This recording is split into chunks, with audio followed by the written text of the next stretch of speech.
महाराष्ट्राला आता राजकीय भूकंपाची सवय लागली आहे. कारण कधीही कोणताही राजकीय भूकंप येऊ शकतो.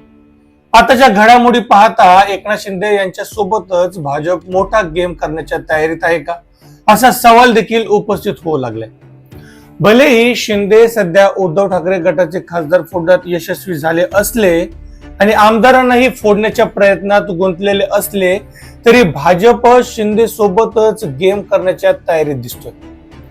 म्हणजे जसा स्वार्थ पूर्ण होईल तसं शिंदेना देखील बाजूला केलं जाईल, अशी राजकीय वर्तुळात जोरदार चर्चा आहे. तसंही शिंदे सोबत जेवढे खासदार आणि आमदार आहेत त्यापैकी बहुतांश लोकांची संख्या ही इकडून तिकडे पक्ष बदलणाऱ्याची जास्त आहे. अशा परिस्थितीत शिंदे जसे कमकुवत होतील तसेच त्यांच्या सोबतचे नेते पुन्हा पक्ष बदलण्याची शक्यता नाकारता येत नाही. शेवटी सत्तेची नशा फार वाईट असते. म्हणजे शिंदे सध्या ज्याला आपले मोठे यश मानतायत ते कधीही त्यांच्या पराभवात बदलू शकतो आणि भाजपवर ठेवलेला विश्वास शिंदेना महागाईतही पडू शकतो. या सगळ्यात उद्धव ठाकरे यांनीही मोठे संकेत दिले. त्यामुळे आता सवाल उपस्थित होऊ लागलाय की भाजप शिंदेना सत्तेतून अलगद बाहेर काढण्याच्या तयारीत आहे का. हे झालं एकनाथ शिंदेबद्दल. पण दुसरीकडे गेल्या काही वर्षांपासून देवेंद्र फडणवीस हे पंतप्रधान पदाचा चेहरा असल्याच्या चर्चा सुरू झाल्या होत्या. पण अमित शहांना कोणत्याही परिस्थितीत देवेंद्र फडणवीसांना पंतप्रधान पदाच्या शर्यतीत येऊ द्यायचं नाहीये. कारण अमित शहांना पंतप्रधान पदाच्या शर्यतीत एकट्यांनाच धावायचंय. आणि म्हणूनच उद्धव ठाकरेंनी म्हटल्याप्रमाणे हे ऑपरेशन टायगर नसून ऑपरेशन देवेंद्र आहे. आणि याच व्हिडिओतून आपण अमित शहा नेमका कोणता गेम खेळतायत हे जाणून घेण्याचा प्रयत्न करणार आहोत. नमस्कार, मी प्रमिल क्षेत्री. तसं पाहायला गेलं तर शिंदे सध्या फक्त केंद्रीय गृहमंत्री अमित शहा यांच्यामुळेच टिकून येत आणि तेही यासाठी कारण केंद्र सरकारचा पूर्ण फोकस यावेळी डिलिमिटेशन बिल म्हणजेच मतदारसंघ पुनर्रचना विधेयक आणि एक देश एक निवडणूक विधेयकावर आहे. ही दोन्ही विधेयक संसदेत मंजूर करून घेण्यासाठी 2/3 बहुमताची गरज आहे, जे मिळवण्यासाठी भाजप इतर पक्षांमध्ये फोडाफोडी करते. आणि जसं भाजपचं काम निघून जाईल त्यांना शिंदेची गरजही राहणार नाही. कारण आता त्यांना टीएमसीच्या बंडखोरांची साथ मिळाली आहे आणि यासाठी आता भाजपला बहुमतासाठी शिंदेची गरज नाहीये. उलट टीएमसीचे जे बंडखोर खासदार आहेत त्यांना सांभाळणं भाजपसाठी फार कठीण नाहीये. आणि आता यावरून उद्धव ठाकरेंनी एक मोठं वक्तव्य केले. शिंदेचं राजकीय करिअर कधीही संपू शकतं. जोपर्यंत शिंदे भाजपची गरज आहे तोपर्यंत भाजप त्यांना सोबत ठेवेल आणि भविष्यात काम संपल्यानंतर त्यांना कचऱ्याच्या डब्यात फेकून दिलं जाईल. खरं तर काही दिवसांपूर्वी उद्धव ठाकरे आणि देवेंद्र फडणवीस यांची इंडिगोच्या विमानात भेट झाली होती. दोघंही मुंबईहून नागपूरला जाणाऱ्या कमर्शियल फ्लाईट मध्ये भेटले. या दरम्यान आदित्य ठाकरे आणि संजय राऊत हे देखील उपस्थित होते. जेव्हा उद्धव ठाकरे यांना भेटीबद्दल विचारण्यात आलं तेव्हा ते म्हणाले की आमच्यात खूप उच्चस्तरीय चर्चा झाली आणि याचा परिणाम येत्या काही दिवसातच दिसेल. दुसरीकडे जेव्हा हाच प्रश्न देवेंद्र फडणवीसांना विचारण्यात आला तेव्हा त्यांनीही तो टाळण्याचा प्रयत्न केला.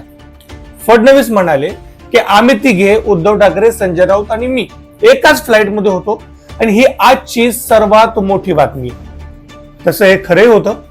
महाराष्ट्रात त्या दिवसाची ही सर्वात मोठी राजकीय बातमी होती आणि या बातमीचे साईड इफेक्ट्सही दिसू लागले. ठाकरेंनी अमित शहा यांच्यावरही तिखट हल्ला केलाय. देवेंद्र फडणवीसांच्या विरोधात अमित शहा हेच कटकारस्थान रचत असल्याचा गंभीर आरोप उद्धव ठाकरेंनी केलाय. मग मूळ प्रश्न हा उभा राहतो की फडणवीसांच्या विरोधात अमित शहा खरंच कट रचतायत का. अखेर असा दावा का करण्यात आला. अमित शहा कोणत्याही मराठी माणसाला पुढे जाताना पाहू शकत नाहीये. अमित शहा यांनी जाणीवपूर्वक आमचे खासदार फोडून शिंदेच्या शिवसेनेत पाठवले जेणेकरून महाराष्ट्रातील भाजपचा कोणताही नेता देशाच्या सर्वोच्च पदापर्यंत पोहोचू नये. तसं पाहता महाराष्ट्रात कोणतंही ऑपरेशन टायगर चाललं नव्हतं, तर ऑपरेशन देवेंद्र इथे काम करत होते, असाही मोठा दावा उद्धव ठाकरेंनी केलाय. म्हणजे शिवसेनेचे खासदार देवेंद्र फडणवीस यांनी फोडले होते पण त्याचं क्रेडिट शिंदेना मिळालं. म्हणजे शिंदे आणि शहा क्रेडिट घेऊन गेले. हा अंदाज नाहीये, माझा विश्वास आहे. फडणवीसांची वाढती उंची शहा यांना सहन होत नाहीये, पण आज ना उद्या ही शक्यता आहे की देवेंद्र फडणवीस पंतप्रधान पदाचे उमेदवार म्हणून पुढे येतील.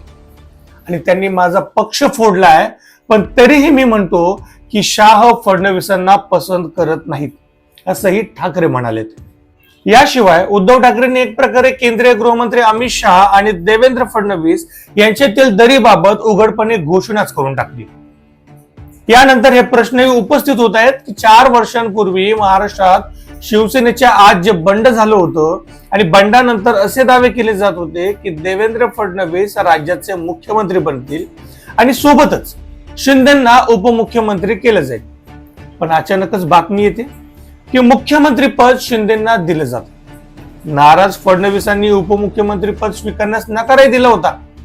आणि नंतर अशीही बातमी आली की स्वतः पंतप्रधान मोदींनी यासाठी फडणवीसांशी चर्चा केली होती. त्यांना आश्वासन दिलं होतं की 2024 मध्ये जेव्हा महाराष्ट्रात विधानसभा निवडणूक होतील तेव्हा त्यांनाच मुख्यमंत्री पद दिलं जाईल. तर महाराष्ट्राची विधानसभा निवडणूक एनडीएने शिंदेच्या नेतृत्वाखाली लढली होती, म्हणजेच आधी फडणवीसांचा रस्ता रोखला गेला. पण जेव्हा ते अडून राहिले तेव्हाच त्यांना मुख्यमंत्री पद मिळू शकलं. आणि आधी फडणवीसांना रोखून त्यांचं स्थान कमी करण्याचा प्रयत्न केला गेला. आणि आता शिंदेच्या बाबतीतही तीच परिस्थिती होणार.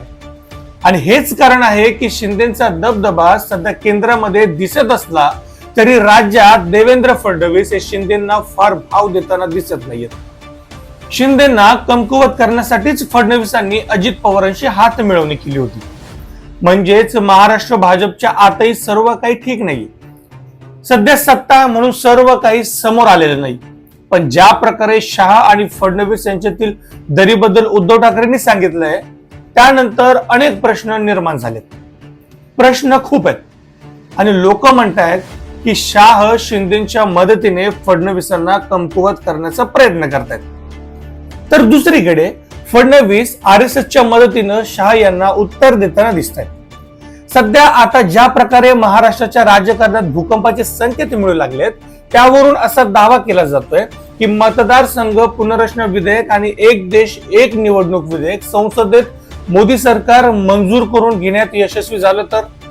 कारण अजूनही मोदी सरकार संसदेत 2/3 आकडा गोळा करण्यात यशस्वी झालेले नाहीत. त्यामुळे अजूनही याची शक्यता खूप कमी आहे, म्हणजेच मंजूर होण्याची शक्यता खूप कमी. पण जर ते यामध्ये यशस्वी झाले तर त्यानंतर भाजपला एकनाथ शिंदेची फारशी गरज राहणार नाही. आणि स्वतः अमित शहा 2024 मध्ये महाराष्ट्र विधानसभा निवडणुकीदरम्यान भाजप कार्यकर्त्यांशी बोललेत. त्यांनी म्हटलं होतं की 2029 मध्ये भाजप महाराष्ट्रात एकाती सत्तेत येईल आणि यासाठी आधी मित्र पक्षांनाच भाजपला कमकुवत करावं लागेल. आणि आता ज्या प्रकारे शिवसेना युपीटीचे खासदार फोडले गेले त्यावरून महाराष्ट्रात यावेळी सर्वात जास्त नाराजी जर कोणाविरोधात दिसत असेल तर ती शिंदेच्या विरोधात दिसते. म्हणजे शिंदे जसे जसे कमकुवत होतील भाजपला तितकाच फायदा होईल. म्हणजेच तसतशी भाजप मजबूत होईल. पण कट फडणवीसांच्या विरोधातही रचला जातोय. परंतु शिंदे नक्कीच सर्वात मोठ्या संकटात दिसत आहेत आणि लवकरच शिंदेसमोर देखील मोठी अडचण उभी राहू शकते. तुर्तास इतकंच. तुम्हाला या राजकारणाबद्दल काय वाटतं हे मला कमेंट करून नक्की कळवा. आणि प्रमिल क्षेत्रे ह्या माझ्या YouTube चॅनेलला लाईक, शेअर आणि सबस्क्राईब करायला विसरू नका.